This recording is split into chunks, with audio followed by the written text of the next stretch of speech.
Every now and then, it's my turn to make breakfast. And I don't make breakfast as often as my girlfriend will probably like. But what I've got here is some standard products we need or we use for breakfast. I have my bread here for toast.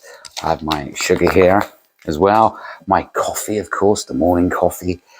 Chocolate spread, which obviously my son loves. And of course, orange juice.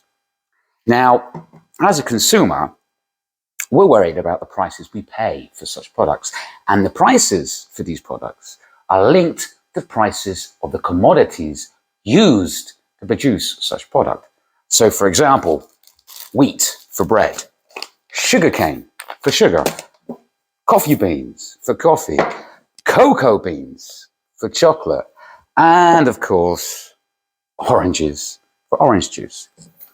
So that obviously is a concern to consumers, how much they're going to pay for such product based on the commodity price. For a trader, though, we're more interested in the commodity price for potential trading opportunities. Let's talk about that.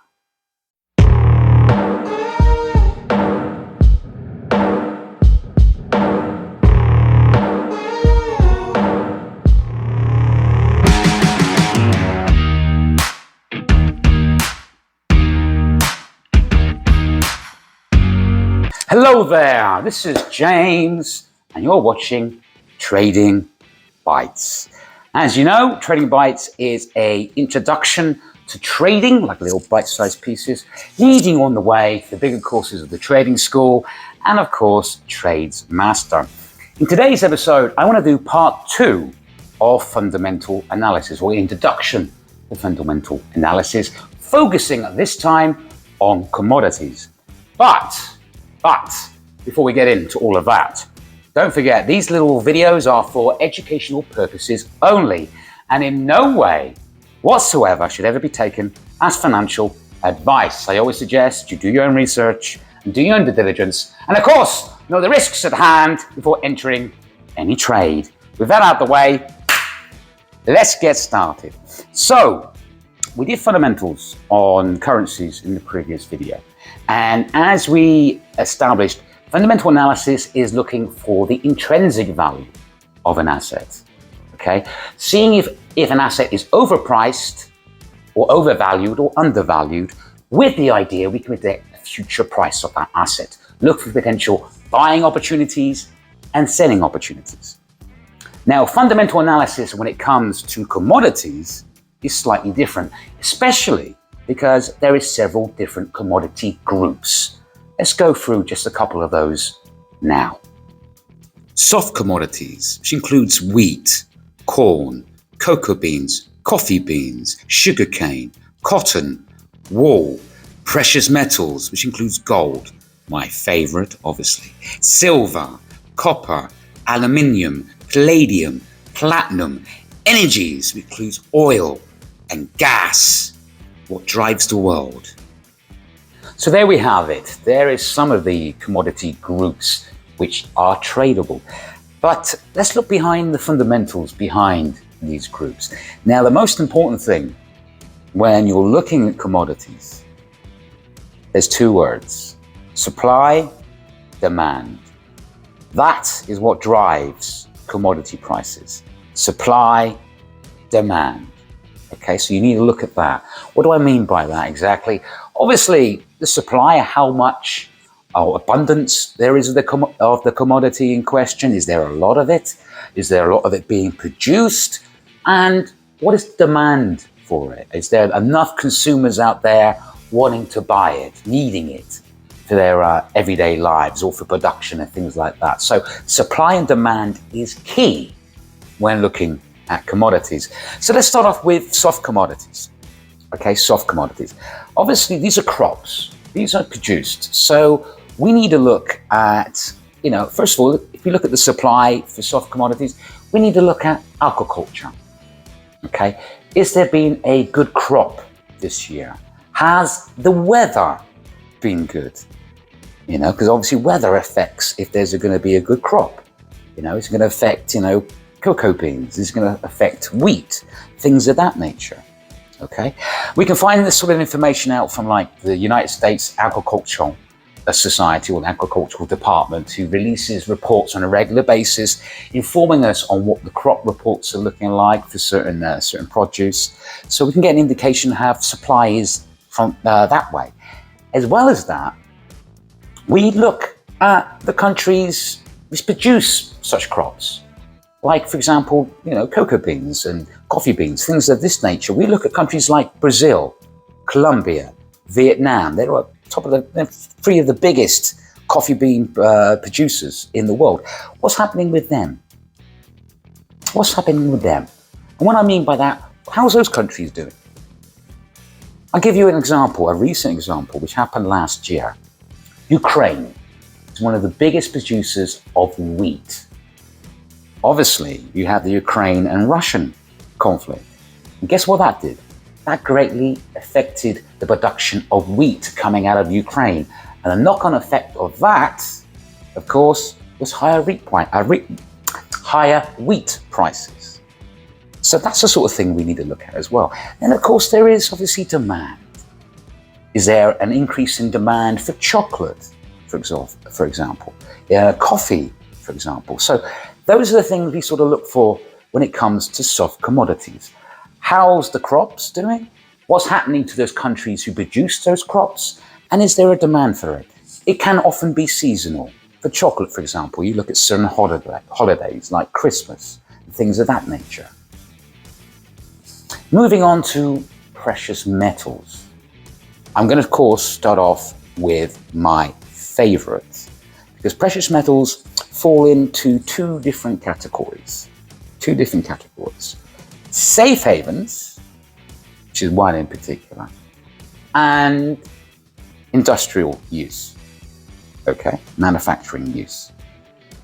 So let's start off with, obviously, my favorite. Those who've seen my little videos already or know me, they know my first love in trading is gold. That's what I started off trading.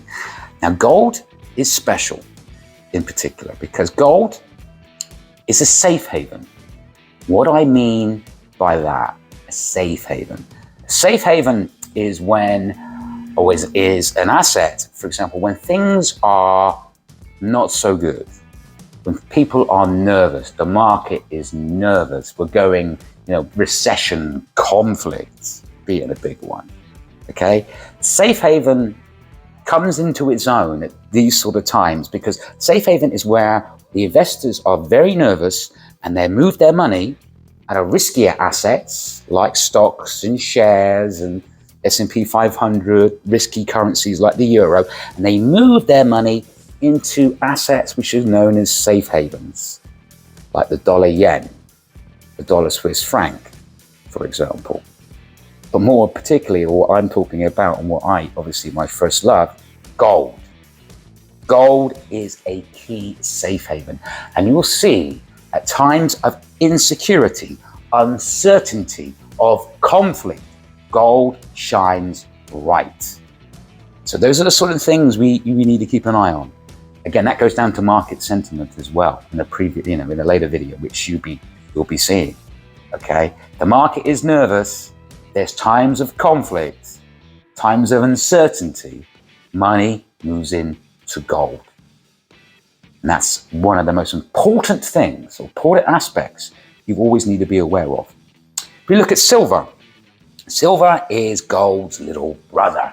So silver tends to move in the same direction as gold. So if there is uncertainty and gold is coming into his element, silver most likely do the same. But silver is slightly different as well because it's also used more for technology. Gold is used for technology. For example, if you're watching me at the moment on your mobile phone has gold in it, but it has a lot more silver in it. So silver has a lot more, productional use for computers and things like this. So that's how we sort of look into the fundamentals behind silver.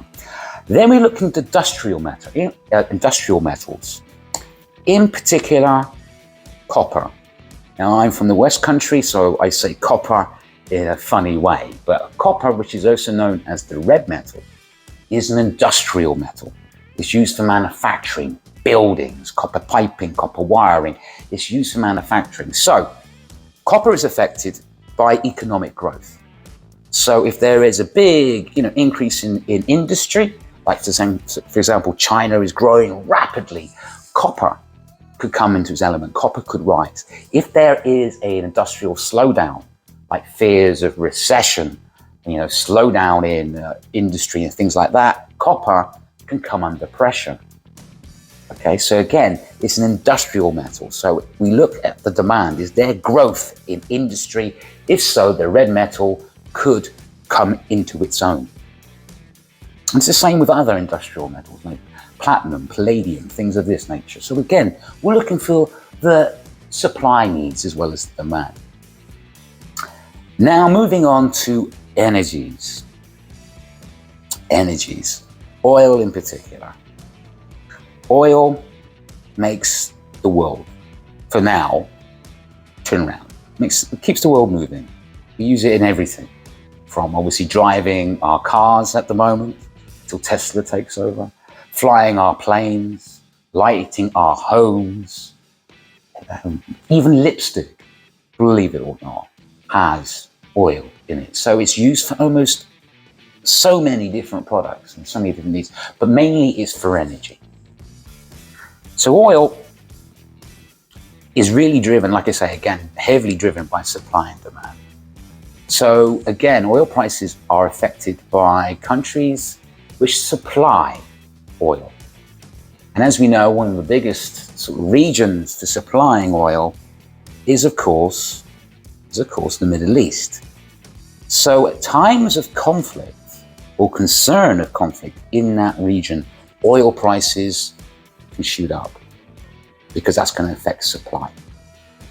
Okay, OPEC is another thing which can affect supply of oil. OPEC is the Organization of Petroleum Exporting Countries. Okay, it's a big organization.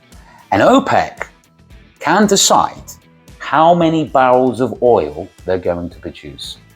So if they decide to increase production of oil, then obviously there's more supply. If they decide to decrease the production of oil, then there's less supply, which again can affect oil prices. And then again, of course, there's demand. Again, oil, like I said, is used for so many things, industry being a key one. So again, if there is a slowdown in industry, this can affect the demand for oil. So I can give you an example, which, two examples, actually. If we look again, going back to the Ukraine-Russia incident or conflict, which is still going on, that greatly concerns supply, okay? At the same time, though, to counterbalance it, and initially it affected supply and oil prices skyrocketed. But then it started to come out that China's economic growth was slowing. And China is one of the biggest consumers of oil for its industry. It actually said that their industrial or their economic growth was slowing, which meant the world then looked at it and went, okay, the demand is going to slow. So oil prices started to come down because it was affected by the potential lack of demand. If we look at gas, okay, gas is the same. Gas is a major energy use, especially for Europe. Okay. Now, again, using the Ukraine-Russian conflict as an example, Russia is the biggest supplier of gas to Europe.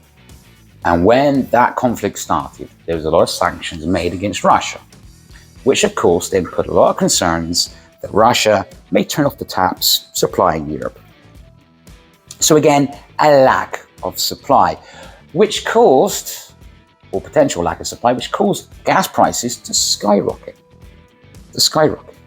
So again, like I say, when you're looking at commodities or the fundamentals behind commodities, it's so important to look at supply and demand for that commodity. Now, of course, this is a big topic. I'm a big fan of fundamental analysis. In fact, when I started, it was all about fundamental analysis for me. As I said, I'm a gold bug. I love gold. So I always focus on fundamental analysis. And I will be doing more in-depth courses later down the line, probably in the trading school, dealing with fundamentals on particular instruments. Particularly when I start the Trade Master course, which I then look at one instrument in particular and what to look for just for that one instrument or that one asset. I'll go a lot into the fundamentals behind that, because I am a big fundamental trader. I mean, technical, obviously, market similar, but I come from a fundamental background, so I will be doing more case studies and more topics, more courses on this, so do stay tuned.